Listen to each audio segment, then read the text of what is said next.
We are live. Hello, everybody. Welcome to the Americans for Limited Government podcast. I'm Frank McCaffrey.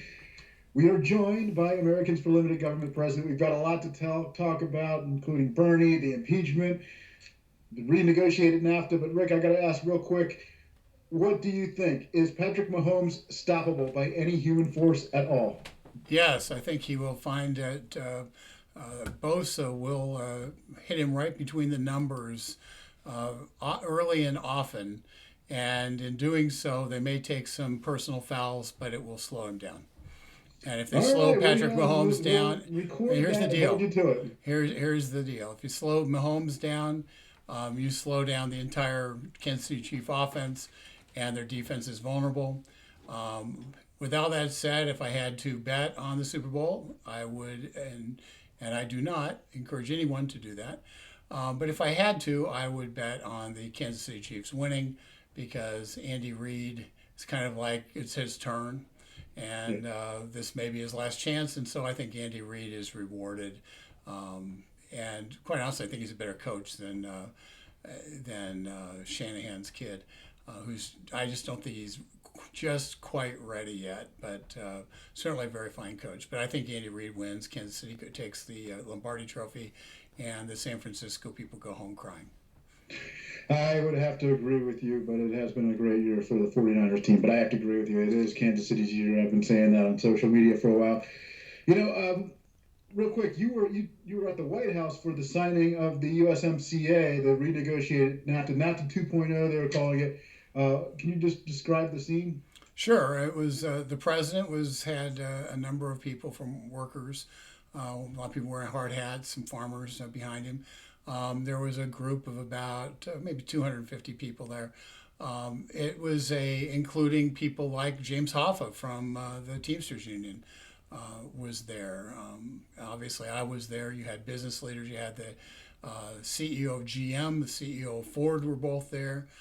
So this was a big deal, and the president was his normal loquacious self, and really took a victory lap because, as he stated, NAFTA and the failure of NAFTA was really one of the driving reasons why this president ran for office. It's why one of the reasons he decided that he had to enter the public square to fix it because NAFTA was hollowing out America, and so 3 years of a very complicated negotiation, and he was been able to now sign a USMCA agreement that will put a lot of auto workers back to work, that will bring manufacturing back to America, that will protect intellectual property rights, that will, in fact, actually change some of the way the court systems work on international trade deals. So if somebody gets into trouble in Mexico, they'll have to deal with the Mexican court system. And it didn't yank us out of NAFTA, it just basically renegotiated it. If you remember, Well, one of it I was talking to a member renegotiated of the it. agricultural community down here, and she was saying that it probably she anticipates it'll be $1 per pound of grain rather than 65 cents. So that's a big It's, plus. well, Uh, yeah, and they just on agriculture alone, they're looking at about $20 billion of agriculture sales. So that's a great thing. And lastly, he put a standard in place for currency manipulation because Mexico is manipulating currency against the dollar, so the prices would be lower, artificially lower. And by putting in a standard for currency manipulation, now will be able to be put into the rest of the trade deals that this president's going to do. And I would anticipate he's going to at least do one more this year that's a big deal, and that will be with Great Britain.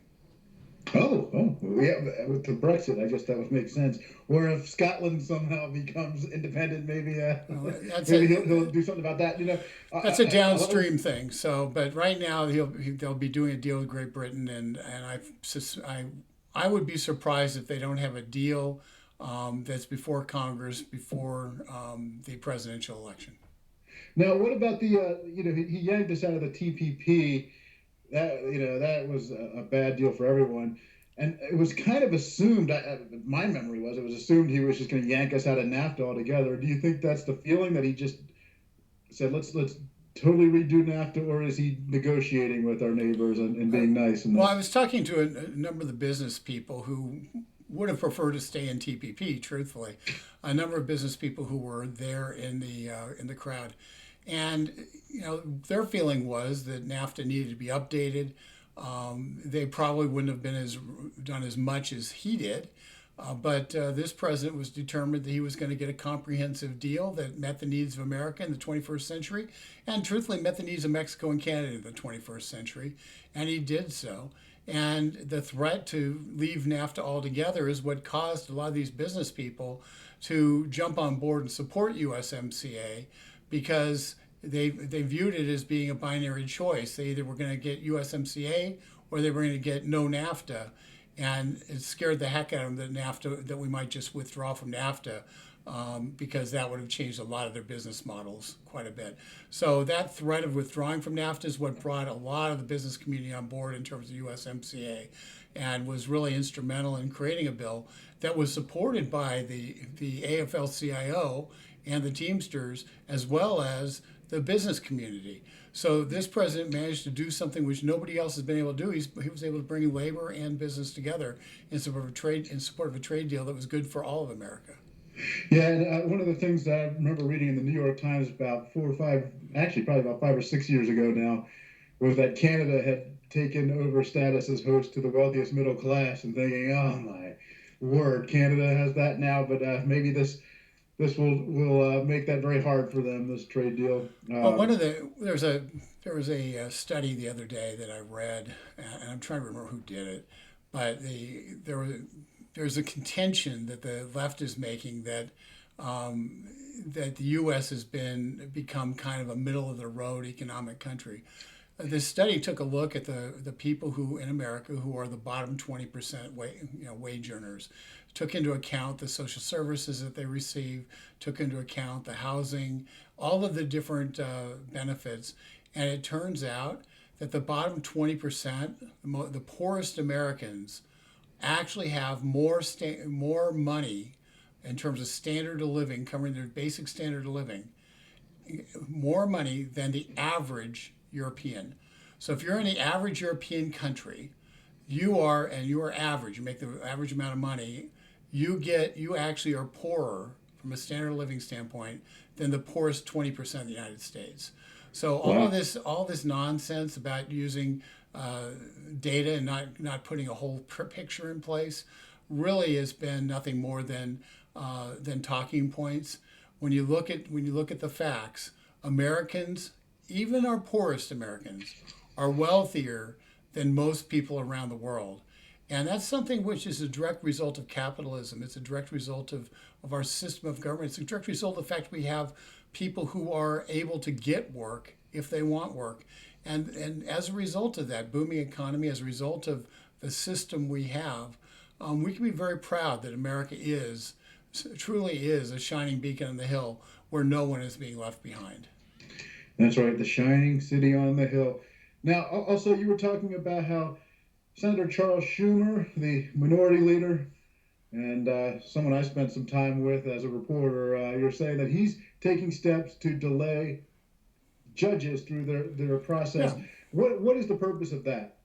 Well, the fact is, Chuck Schumer, ever since President Trump became president, has engaged in a wholesale delay process to try to run out the clock on the Trump presidency.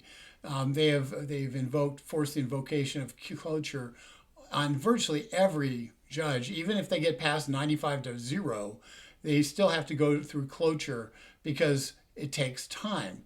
And so Schumer, by virtue of wanting to extend impeachment, the whole play in terms of trying to get Bolton in, everybody knows Bolton has no actual value to this question on impeachment, because all Bolton can talk about is the president's state of mind.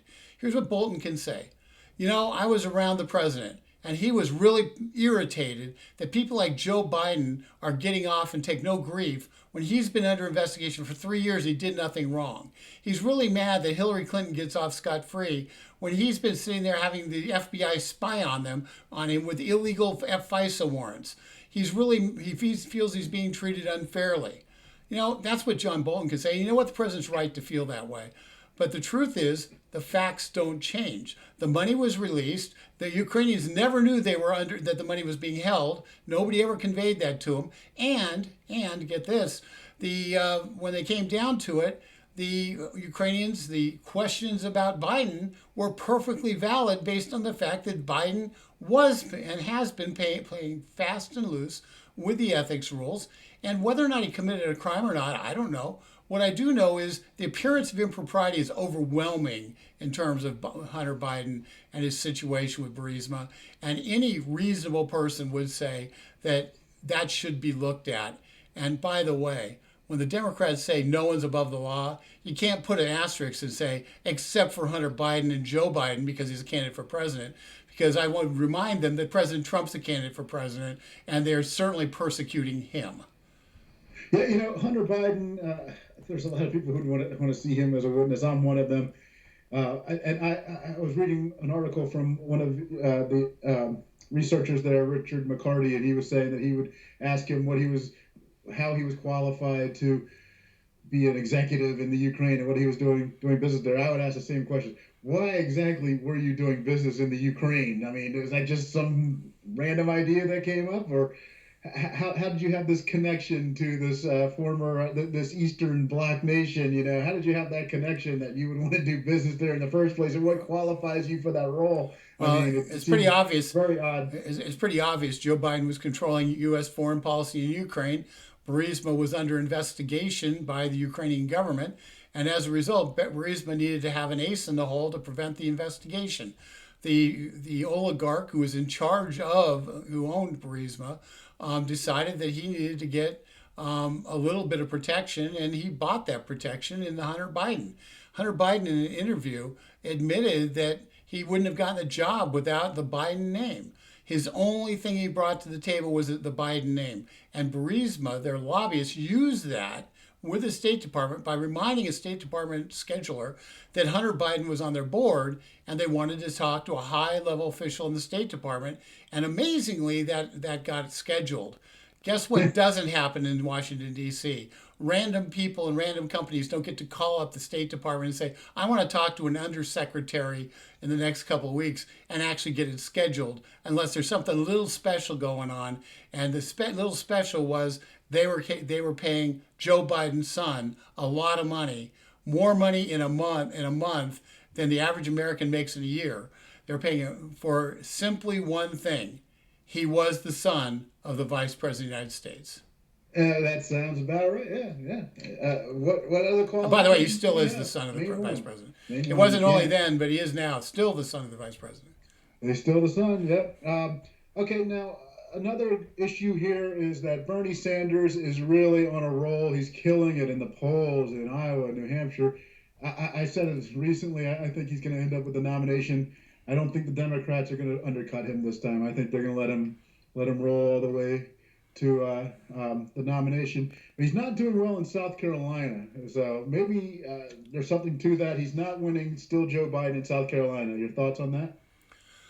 Well, first of all, Bernie Sanders has a gigantic advantage in Iowa. He shows in the polls about even with Biden, but the fact is, in Iowa, the caucuses are a straight turnout. It's about intensity, and Joe Biden can't draw 10 people into a restaurant to sit with him. Biden largely, at least partially because of Alexandria Ocasio-Cortez, has energetic crowds and has people who are willing to go and traipse through snow to get to a caucus meeting to vote for him. So he has a tremendous advantage in Iowa because it's all about intensity and turnout. So I believe he will win Iowa. He's up 15 points in the last poll in New Hampshire. New Hampshire is the next door state to Vermont, as people know, and so he's got an advantage there. And Biden is collapsing. I don't believe Biden will Biden collapsing in the first two states will poke a hole in the sense that he's the credible candidate, others and those Biden votes in South Carolina will begin to get split. I don't think Bernie wins South Carolina. I think it would be likely somebody like Elizabeth Warren or a. I guess she's probably the best one that can beat him. But South Carolina's Democratic primary has a heavy African American voting bloc in it. And as a result, African American Democratic voters are very influential in the Democratic primary in South Carolina. And the irony here is Joe Biden is the one guy who appeals to African American Democrat voters. And if he collapses, it remains to be seen how a guy like Pete Buttigieg or or Amy Klobuchar or Elizabeth Warren or Bernie Sanders, for that matter, how they are able to translate those African American voters over from Joe Biden to them.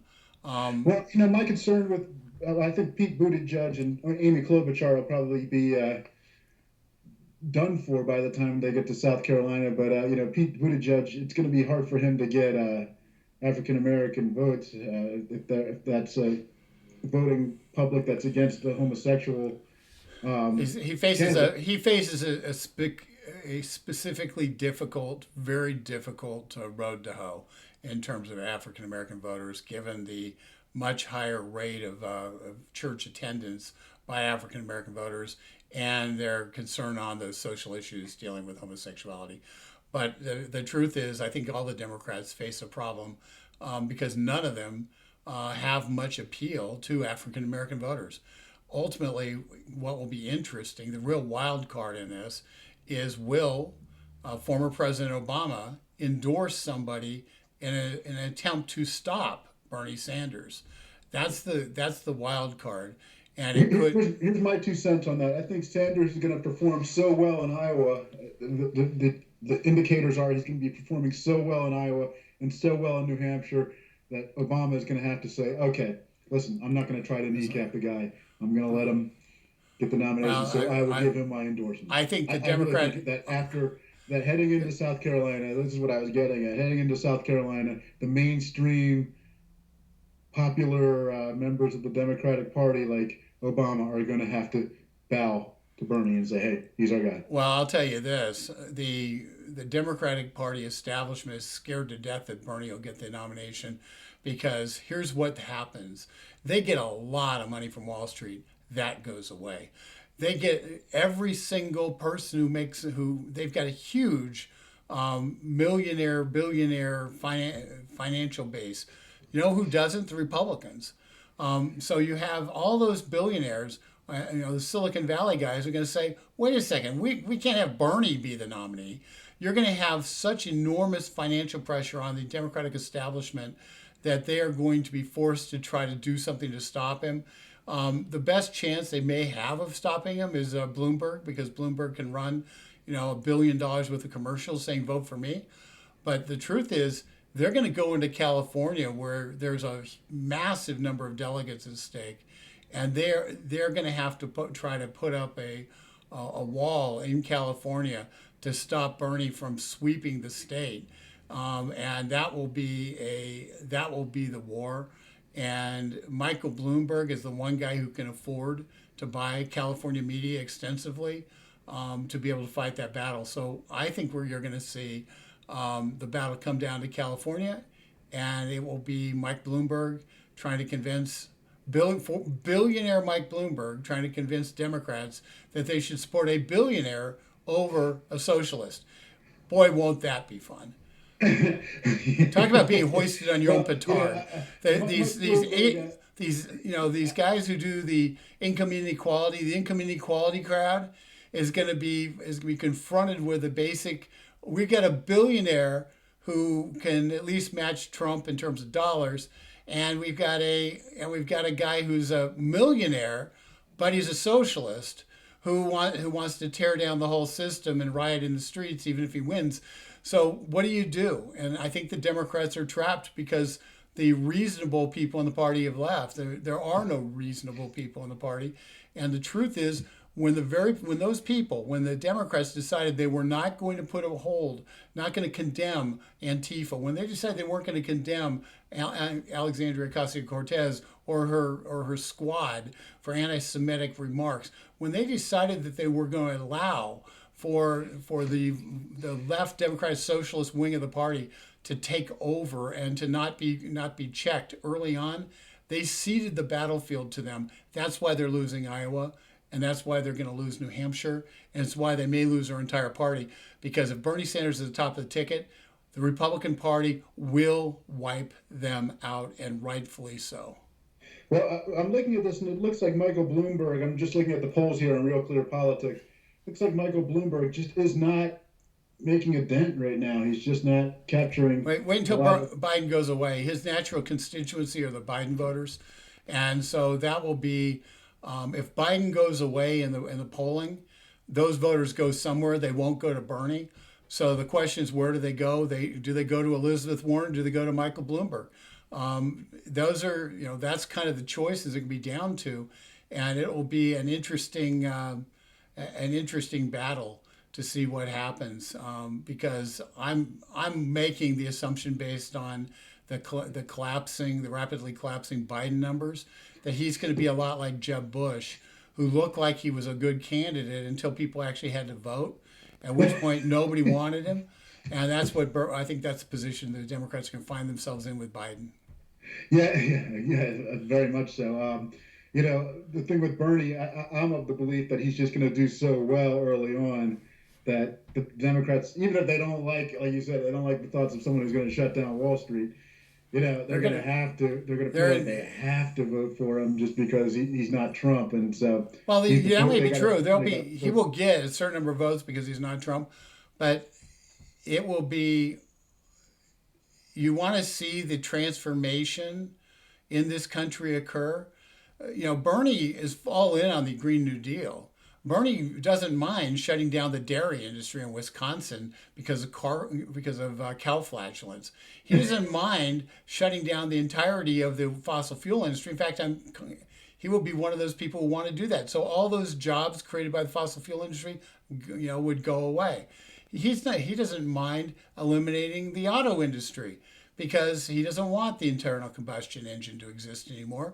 So how many of those union workers in Michigan and Indiana and Pennsylvania are going to vote for him? None. So it is a total realignment of the electorate, and the blue collar voter, who the Democrats always assumed would be attracted to a socialist candidate, will in fact reject him overwhelmingly, and we will see anybody who's tied to Bernie Sanders on the ballot is going to get decimated in the elections. Unless they run from a Brooklyn district or something crazy, or in the Bronx. Well, there's going to be a lot of money behind that. If they could live in Westchester County their whole life and claim they're a girl from the Bronx, then I guess they might be able to survive. But anybody else would have trouble. Right. Yeah, whatever happened to this guy Tom Steyer? He's essentially a laughingstock at this point. Well, he's spending a lot of money, and he's a guy who has spent a lot of money on Democrat politics. The problem he has is on television, he's just not somebody he likes. And I've had people come to me and say, "Who is this guy? And why is he mad at me?" Okay, so his commercials haven't really created the right kind of stir for him. He spent a lot of money. I expect he will continue to do so. But it's a little bit inconvenient when you made your money in fossil fuels and now you're spending it trying to eliminate fossil fuels. It's a little bit inconvenient in terms of your overall narrative, and that's one of the problems Tom Steyer has. Did you ever hear this one? You know why Bernie Sanders picked up momentum in the last election with that win in Michigan? You know why? Why? Because the people thought they were voting for Barry Sanders. Oh, that's right. Okay. Barry Sanders, folks. Barry Sanders. If you're old like Frank, you know that Barry Sanders used to be a running back for the Detroit Lions, who. But unless you're old like Frank, you wouldn't probably know that. But yeah, I know, and that is a long time ago, and I am old now, man. That's a scary thought. Real quick on the impeachment, it looks like we're going to be getting witnesses. They can't get enough votes to stop that on McConnell's No, I think that's premature. That was reported, and then this morning, the various left-wing publications were backtracking from it a little bit. Here's what they reported. That Mitch McConnell said, right now I don't have the votes to stop witnesses. That was last night. Since then, you've had a lot of things have happened. You have the House managers and the president's team answering questions from the Senate. You have people weighing in to Republican offices saying, "What are you doing? What are Yeah. you doing?" Let me be clear. This is this choice the Republicans have, and I'm talking about the ones who are up for election and what they're going to do. If you are up for election in a tight race and you vote to extend the impeachment, what you effectively have done is you've said, "I'm willing to impeach Donald Trump," and at that point, the Trump supporters are going to abandon you. So, but if you sit there and you say you vote to have Bolton come on, but you don't allow for the Trump team to name 10 witnesses who they want to have come on, and you say, "No, we've got to put an end to this," it's too late. You open the door. And you open the door to an unfairness because you were willing to participate in a witch hunt against this president. So the key to this is it is not an absolute negative for anybody who's in a Senate race, in a tight Senate race, to vote to open the door for witnesses, because the only reason you could do so is if you're looking for a reason to impeach Trump. And oh, guess what? Donald Trump's numbers in the Republican Party are about 85 to 95%. Donald Trump is going to win most of those states that are in question. And as a result, it is a terrible idea to make your base mad when you're going to need that base to turn out to vote for you in November. They don't get a single vote.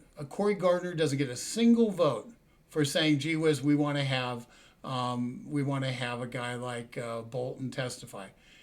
But he loses votes if he votes that way, and that's what I still think America is going to dismiss. America doesn't want this impeachment to continue, Frank.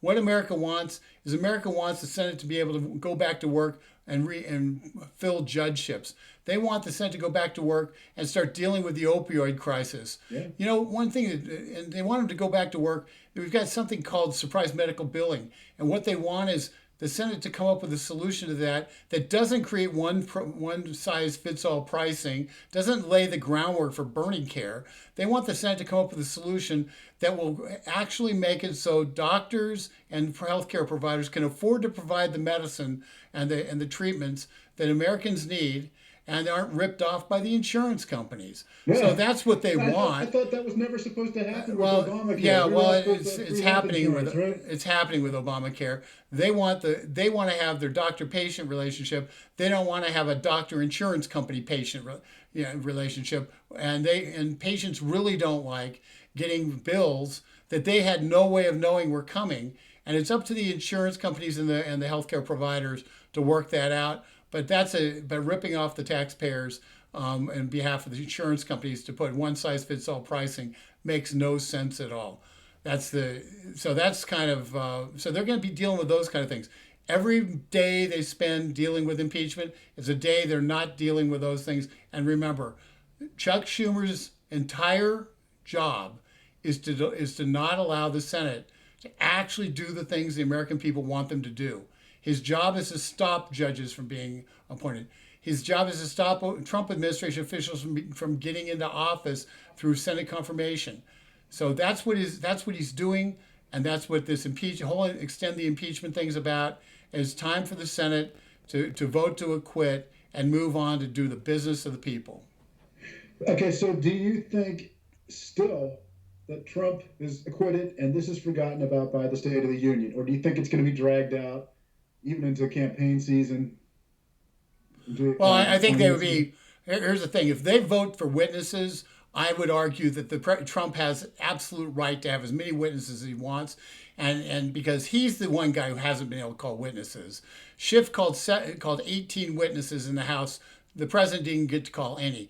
Schiff was able to bring 17 of those witnesses forward publicly, leaving one behind because that person didn't say the things Schiff had wanted to, and it's been reported that person may have offered evidence that would in fact benefit the president. And yet Schiff hasn't presented that evidence. So here's what we have. We have this House being able to call as many witnesses as they wanted, and the president has been able to call zero. So if the Senate opens the door to allow one witness, even one more witness for the House, then the president should be able to call as many witnesses as he wants and absolutely tear apart the House Democrats and the scheme they've had to try to take down the presidency through this fake impeachment process.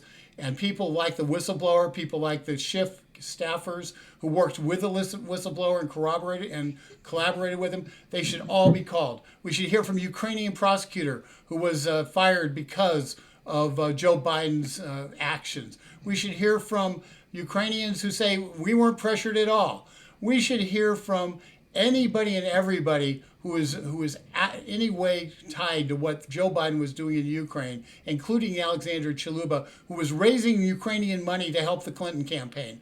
We need to hear from all those people, because it was reasonable for this president to say to the president of Ukraine, there's a lot of corruption in Ukraine, and yeah, a lot of people would like to hear what Biden was up to. Because if he didn't do anything wrong, he shouldn't have, once again, I'll use their argument.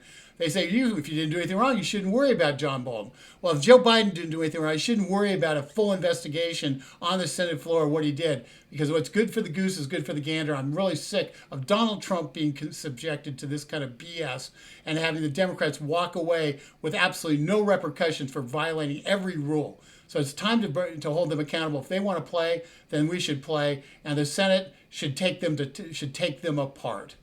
And also, about the worst thing they've ever gotten on Trump, it was when I hear he concluded that I hear he sneezed one time when the sneeze guard wasn't up at the salad bar. Yeah, that's about it. But seriously, the worst offense that all this malarkey we've been getting about Donald Trump has been that he was not exonerated by Mueller. That's it. That's the worst thing. Well, and you know what? He was exonerated by Mueller. You know how we know? Nothing in the Mueller report is part of their charges.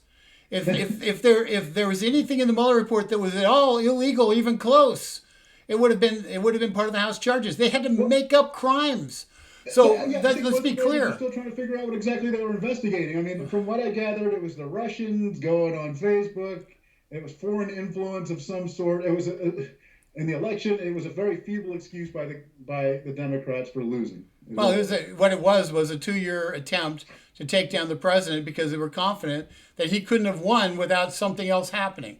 Because otherwise they'd have to examine themselves and say this president was actually somebody the people wanted. So that's what happened. A few months ago, I got a message from the FBI that they were cracking down on foreign influence in U.S. elections. And I was thinking, could they possibly be taking this that seriously? I mean, maybe foreign influence by hacking into voting booths. I can understand that, but well, here, remember, the Russians have been trying to hack into our elections since at least 1936. Okay? Yeah. This is, the Democrats never noticed or never cared until Donald Trump got elected president. And that's just the truth. So the Democrats are the hear no evil, see no evil party when it comes to Russia getting involved in our elections and other foreign entities getting involved in our elections. If you really want to look at something that's challenging, it's the Chinese getting involved in our elections. They're buying television stations and they're creating a way that they can, in fact, have massive influence on our election system. So you want to get worried about something. The Chinese are investing heavily in things that can, in fact, actually influence our elections. The Russians, just to be clear, the Russians are Mexico with nukes. They don't have any money. They are broke and they got nuclear weapons. So let's not overdo the Russians here in terms of their influence. The people with the money and the motive to try to disrupt our elections are the Chinese. So if we really want to be concerned, we need to be looking to our Asian friends rather than our Eurasian friends in Russia. Yeah. So didn't Mao once look at Nixon and say, "Hey, I voted for you in the last election"? Maybe he wasn't joking. Well, I suspect Mao didn't cast a ballot for Nixon, but after all, remember in 1972, a socialist was running for the Democrats, George McGovern. And we saw how that turned out electorally for the Democrats. George McGovern didn't even carry his own state. Yeah. Well, I think it's time to wrap up. There's a lot more we could talk about. We could probably be doing this well into the night because there's so much going on. Well, we'll talk again tomorrow, but so let's wrap it. Yeah, we'll talk to you tomorrow, and I might be going back to that border fence sometime soon too. So we can have that to look forward to. But Rick, always a pleasure. Thank you so much. And thank you for watching and listening. Very good. Take care.